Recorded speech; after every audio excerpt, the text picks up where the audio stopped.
Taxes, taxes, taxes.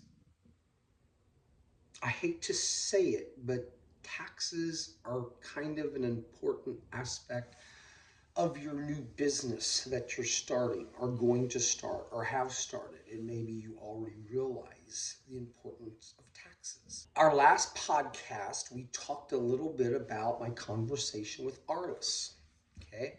The young man, I didn't even realize he did small engine mechanics, large engine mechanics. I didn't even realize it. I knew him as a venture crew man that got his Eagle Award and his Ranger Award in the same year. Now that's pretty rare. If you're into scouting at all or the venture system or any of that, to get your Eagle Award and your Ranger Award in the same year, that's pretty impressive. So Arliss, today, it's going to all be about you. Taxes, unfortunately, are that part of a business that is just the biggest pain in the butt. Not just if you're a business owner, everybody has to deal with taxes. That's why if you look at my two friends behind me, they're smiling, but you got to pay your stinking taxes. All right? No matter what you plan on doing, you've got to pay your taxes, or else your taxes are going to come back and they're going to bite you eventually. So this all started where Arliss asked me the question on the Christmas tree lot. So, okay, Mr. Schrader, if I had a $400 profit, I don't care if that's $400 he made in an hour working on somebody's engine. I don't care if that was a $400 net he made for the whole week because he's still going to school, he's got a job, he's got 14 other things going on. He's got to sell Christmas trees yet, okay? But Mr. Schrader, if I've got a $400 profit, what should I do with that $400? And it's a really good question, because whether it's $400, $4,000, $400,000, or $40 million, if that is my profit, what do I do with that money?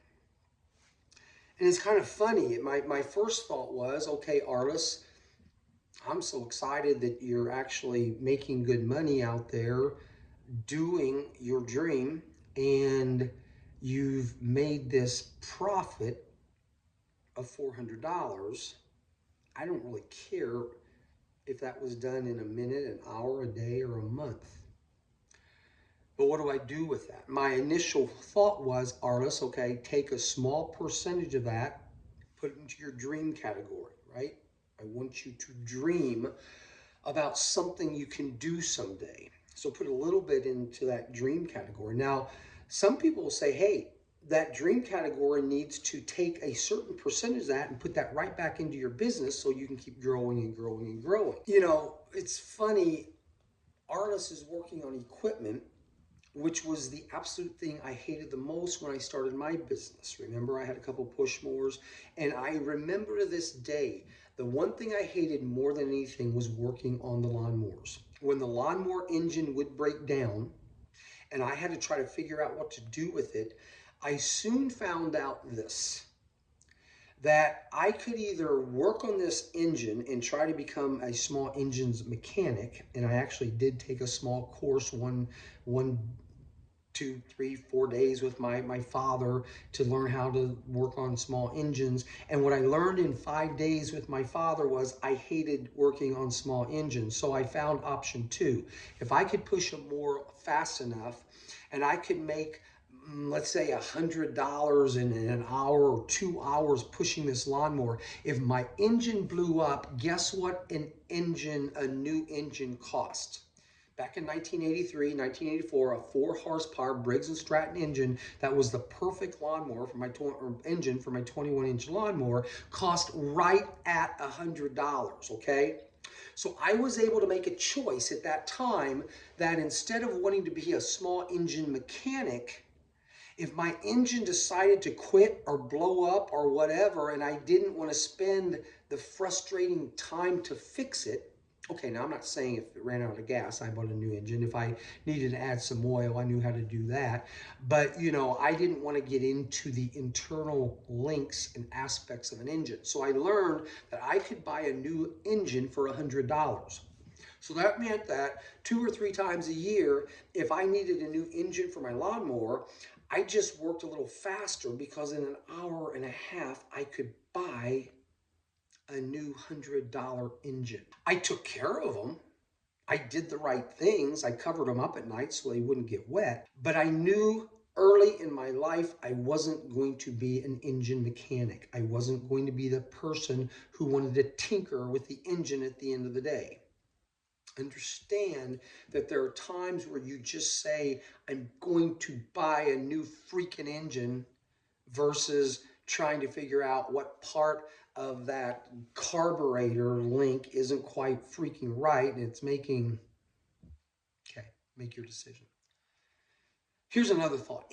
Let's go back to Arliss, you know, because today it's about Arliss, all right? Arliss, if Arliss does this stuff right, he started with his grandfather at 8 years old, learning how to do mechanical stuff, and now he's pretty good at doing some of it. So, you know, Arliss, let's dream a little bit. Let's say Arliss continues this, duplicates himself, and 20 or 30 years later, who knows? You may someday go into a building, okay, Arliss? Following me here, you will go into the Arliss building of engine repair, and there may be an engine there about, I don't know, 20 by 20 by 20, okay? And you might be able to walk through or flow through this engine, okay? John, you're losing me here. No, okay, so maybe you need a larger engine than that, but wouldn't it be cool if you who love engines went to Arliss's building and you could literally be transported through this engine, either walking or floating or swimming or whatever, and you're like, you know, you're part of the oil, okay? You're part of the gasoline. Where do you come up with these crazy ideas, John? Does anybody remember a woman by the name of Raquel Welch? Raquel Welch she was pretty sexy. 1966, Raquel Welch did a movie with some other guys, Fantastic Voyage. If you've never seen the movie, look it up. But the bottom line is they took themselves, Raquel and a few other doctors, in order to save this man's life. There was only one way they were going to be able to get to the part of the body that was killing them. And the only way was they had to shrink themselves so small they could be injected into the bloodstream in this little machine that was so small they were able to go through this person's body, right? They were able to go through the different elements and all the different areas of this body and eventually get to, I can't remember if it was something they had to blow up or shrink or cut up or whatever. But the bottom line is, look up Fantastic Voyage, because Arliss, if you study the Fantastic Voyage, and someday you want to give people an idea of what it would be like to go through an engine, all right? And you make one big enough and they can just kind of go through. I am betting you somewhere, someplace, somebody's already done this. But Arliss, if not, let's think about that. Back to taxes, Arliss. Here's the funny part. So I was trying to be creative and thoughtful and seeing Arliss in 20 years. And then it hit me on my way home. I said, oh, wait a second, Arliss. What percentage of that $400 do you need to save for taxes? And I was very pleased with Arliss that he had actually texted me to say, yeah, Mr. Schrader, I want to know what part of that 400 should I save for taxes, okay? The fact that you're thinking through it now, Arliss, is amazing, and that's good. I'm going to tell you, I am not an accountant. I have paid a lot of money to accountants. I know some really good accountants. Trudy, I hope you don't mind me saying, Trudy Stock was my primary accountant for many, many years as my business was growing. And she was a super wonderful lady that took the time to sometimes explain things to me because sometimes that required a lot of time. Trudy, like my attorney, knew me well enough that, okay, John, you take care of this part of the business, I'll take care of your taxes. And she did a really good job. She eventually became kind of the president or the CEO of her accounting company, okay, or the accounting company, Harding Szymanski. She became kind of the lady in charge because she was just that good. So, Trudy, I haven't seen or talked to you for a while. Hope you have a great Christmas. And thank you for all those times that you kind of kept me out of the hands of the IRS because you took good care of me. But here's a quick story before I met Trudy. And here's my tax story to hopefully help you realize how important it is to pay your taxes. Came out of college, put down my down payment, started my business, and I was really pleased with how it was running. I had a good year because before this year, I'd had all these other little bitty jobs that people took care of my taxes and they took care of all those things that were important that I would probably just bypass and not worry about. So the first year of custom mowing service, that was the name I came up with. Custom mowing service to me said, if you want me to mow for you, I'm going to do a custom job, but it's probably going to cost you more than what you may have to pay somebody else out there to cut your grass. Because now I've got my own equipment, I've got my own insurance, and I've got all this other stuff, right? But custom mowing service, I was not comfortable enough to put my last name on this business yet because I honored my mother and father so much that let me see if this business is even going to work before I put my name on it. The custom mowing service was alive and well in the year of 1983, 84, and I was making some money. I was making more money than I ever made in my life, and I was thinking that, okay, I think this decision I made to decide to go into my own business was the right thing to do. I was making enough money that I could go on ski trips in the wintertime, take a couple trips, summertime. I mean, I was still frugal about these trips. I still found, ways to go ski in Colorado with some friends that didn't cost a lot of money, but, you know, we still got to do this. The point being was I was making enough money and things were going fairly well that I was saving a pretty darn good amount of this money because I was looking to 87, 88, 89, right? I was looking 2, 3, 4 years down the line. And one of the things I realized was that, okay, this year, yeah, I've only got a couple push mowers to push. I may get this silly tractor that my ex-boss wants to, sell to me. But I make enough money that I'm thinking I've got a lot of these things under control. I was paying some taxes that I realized I kind of needed to pay, payroll taxes and this tax and that tax. But I really didn't care much about the taxes. I would learn about that someday when it was important. Right now, what was important was getting my customers happy, finding new customers. And after talking with these very wise men that were looking at my business plan, I was also realizing that I'm going to be what I would consider a high level lawn mowing company, meaning you're going to pay extra because I'm wearing shirts with collars.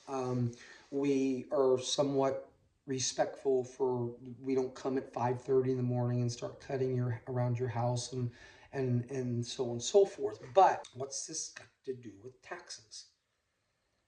So the first year was complete, and really it was Can't remember how many months of that year was actually, during the growing season before I had bought the company from the other gentleman. But the good news was, wow, I was making more money than I'd ever made in my life, and I had money saved up in the bank, more money than I'd ever had in my life. And I had this amazing idea. I was doing some research on some of these amazing riding lawnmowers. I could buy a hydrostatic Bunton mower, 72 inches wide, that can cut an acre in about 15 or 20 minutes. For Christmas. Yes. I told myself I'm going to buy me this really cool engine. Okay, artists, you getting this? All right, not an engine. I'm going to buy an entire lawnmower. This lawnmower is going to revolutionary custom mowing service. Yeah, I can always do the tractor and the bush hog or the tractor and the woods mower, but this was one of these mowers that it's going to be about 14, 15, I don't know, maybe $16,000, right? But guess what? I'd made enough money that year and done enough smart things with that money that I had that about that much in the bank. All right. But I knew I was going to use some of it for something else. So I was just going to have this $10,000 available for this new piece of equipment because custom mowing service was kicking butt. Before I did that, I had to go visit my accountant. And my accountant was a lady that went to church with me, same place I went. And it was the same kind of lady that I knew I could trust her. And she was nice enough to know that as disorganized as I was in certain areas, she just said, John, just put all of your stuff in a bag and I'll just look through it and we'll figure out if you owe any taxes. I'll never forget carrying 2 trash bags. Not really trash bags, no, they're more like grocery bags. 2 paper grocery bags into her office with every bit of my receipts, my paperwork, what I had done, any documentation, because that's what she told me to do. John, don't worry about organizing it, just bring it in. And so, being the slop-honest I am, that's what I did, Arliss. I brought it in just like that. And sure enough, she dumped all of those pages, receipts, and everything on her desk. And she said, I'll get back with you in a few weeks. Great. Problem solved. Somebody's in charge of my taxes. I'm not. And now I can go out and start planning 1985 season.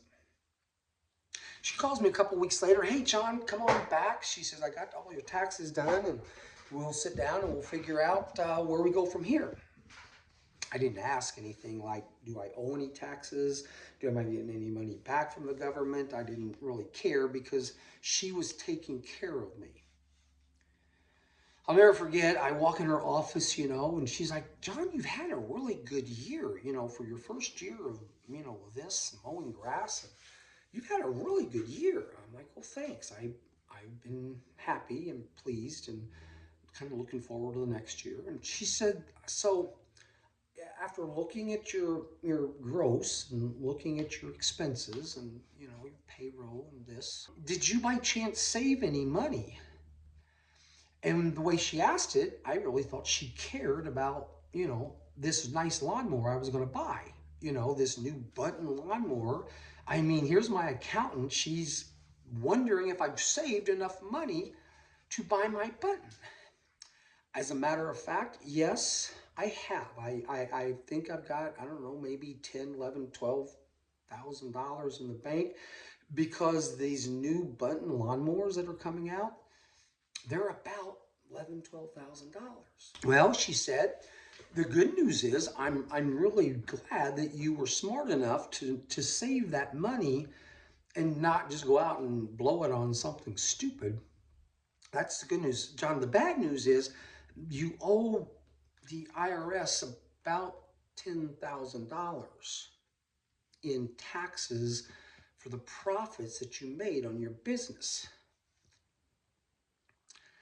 What do you mean I owe 10,000? Yeah, see, and so she shows me this, this accounting paper kind of thing, and you see here, this was what you gross. That was really good, and this is the amount that you netted. Okay, this is after all your expenses. This is what they're saying your business net, and so bottom line is you need to pay the IRS about 10,000. I think it's maybe 9,800.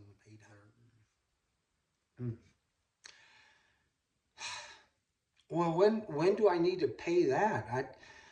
Because right now I'm kind of a little bit in shock because as she's telling me this, I'm seeing this dream lawnmower falling out of the sky now, and it's not landing in a soft spot. It's now falling into a bunch of rocks and exploding. My dream Christmas present gift to myself and my company was slowly but surely disintegrating because somebody out there was saying, pay your stinking taxes. I was driving home that day from Boonville, Indiana to Evansville, Indiana, and I really truly believe I was in shock. No one told me what percentages I was going to have to pay. Or maybe they told me and I really didn't care, but thank goodness I had that money in an account. It wasn't in my tax account, it was in my lawnmower account, but suddenly my lawnmower account became my tax account. So today, we're not going to go into anything else, which I know it's hard for me to do, but when you want to become your own boss, and you're going to have to rely on attorneys and now accountants, understand that the last thing you want to do is make a whole lot of money, get excited, spend it on stupid things, and then realize someday that you get that little letter in the mail from the IRS saying, hi, Merry Christmas. We need to talk to you about your taxes. Being your own boss, as I said before, is really exciting. It's amazing. It's very controlling. You get to control your life, but there's other people out there that you need to rely on. Trudy Stock, okay, she was that nice lady that eventually I did move to Harding Szymanski as my business grew larger. I felt I needed to go with a bigger company. Trudy Stock was that person that was able to give me plenty of warnings, like, every quarter on what I needed to pay. So Arliss, back to you. That first $400 or whatever that $4,000, or if you think you're netting $400,000, take care of your taxes first. You want so bad to take that money and spend it on that new lawnmower when in reality that really isn't your money. I eventually bought that lawnmower, the next year. I eventually did it in a way that I thought was the smartest way. And the funny thing about that lawnmower, unfortunately, the hydrostatic drive of those original buttons weren't quite what we thought they were going to be. And someday I'll tell you the difference between a button lawnmower and a skag lawnmower. But that was just a moment in my life when I realized that owning your own business, there's this thing called taxes.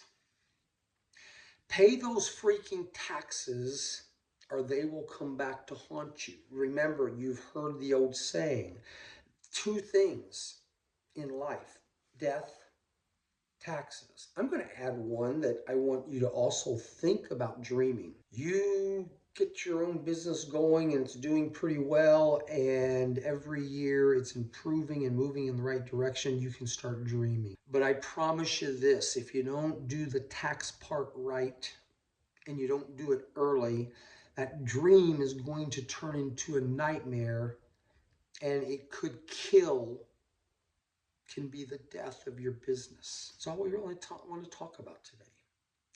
Understand that taxes are so incredibly important. And yes, find yourself a good accountant. Don't try to do your own taxes yourself.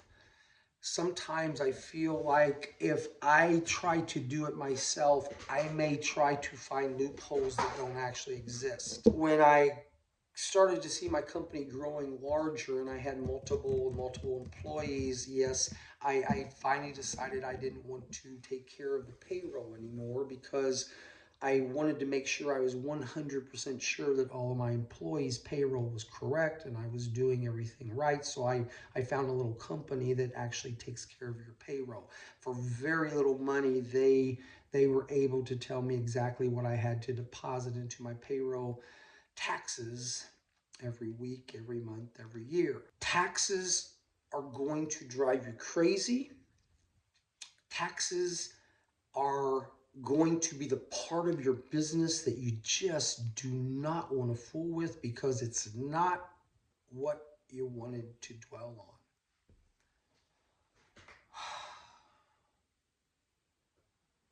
Even Santa, I hear, has to pay taxes sometimes.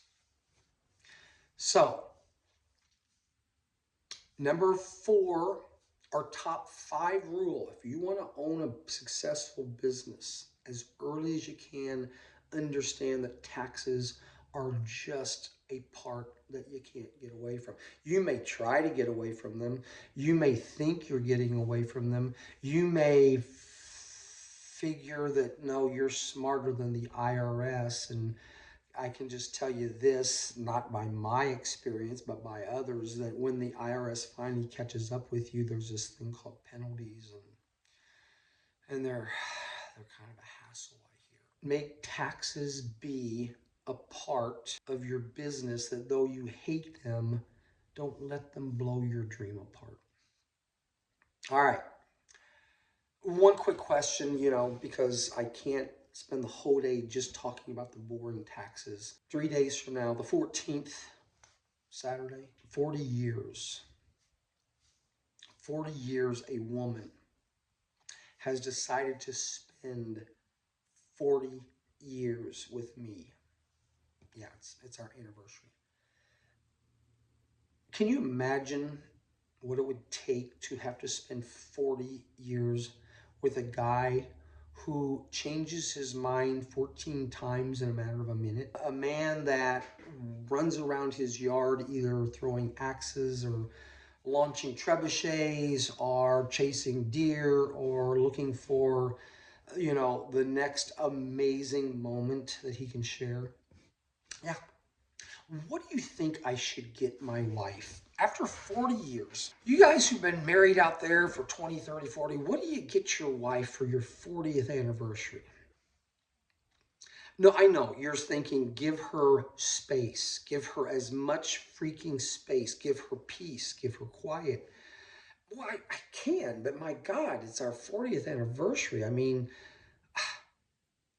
surely she doesn't need all that space all the time, does she? So, if you got a really good idea for a 40th anniversary for the woman that many have called Saint Tammy, let me know. Because, I got 3 more days of shopping to do. Here's my problem. Can I be honest with December? Her birthday is the 4th. Our anniversary is the 14th. Presents are all around on the 24th. December's a tough month for me. I mean, December is like, I don't even like wrapping presents. Thank God they came out with those little cute little baskets that you just put the present in and then you throw a little bit of this confetti on top of it. And I do like that. I do. So, I love my God. I love my country. Love my family. I absolutely hate taxes. I hate them.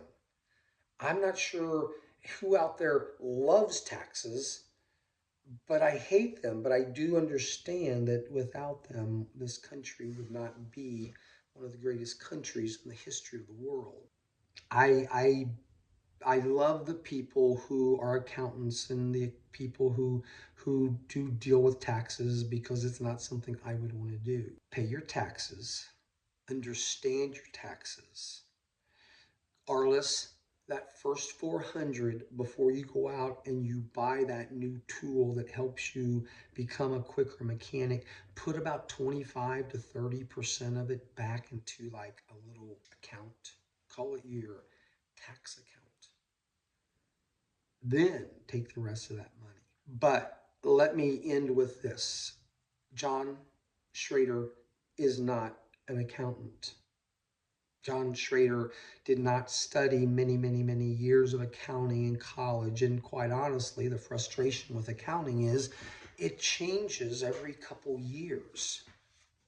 I'm now dealing with certain requirements that I never had to deal with before as a corporation, but now I do. So understand that you need a good accountant because accounting law changes so drastically so often. You've got to have somebody that keeps up on it.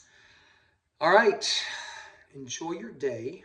33 minutes and 57 seconds. Okay, I'm trying to get shorter and quicker. Have a great day. Have a great weekend. We will get back with you soon.